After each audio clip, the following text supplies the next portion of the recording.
ढेंकानाल जिला कामाख्यानगर सन्निकट कानपुरा पंचायतराज उच्च विद्यालय अंतर्जातीय योग दिवस पालित होई जाइछि।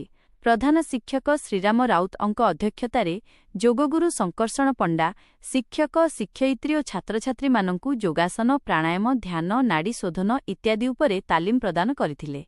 कामाख्यानगर गोष्ठी उन्नयन अधिकारी प्रभु कल्याण दासंकर मुख्य अतिथि पारिकूल उच्च विद्यालयर प्रधान शिक्षक तथा एनसीसी अधिकारी दुर्योधन साहू सेवानिवृत्त सैनिक जेसीओ प्रदीप्त राउत सम्मानित अतिथि भावे जोग देइथिले।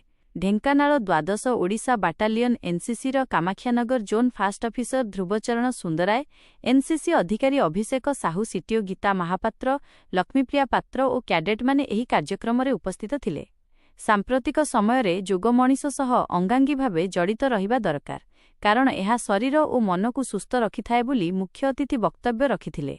जोग छात्र छात्री मानकर मानसिक बौद्धिक तथा व्यावहारिक गुणावली को विकसित करिथाए बोली प्रधान शिक्षक मत रखिथिले।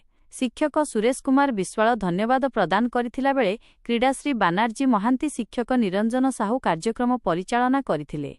विद्यालयर समस्त शिक्षक शिक्षयित्री शिक्षा कर्मचारी माने कार्यक्रम परिचालना रे सहयोग करिथिले।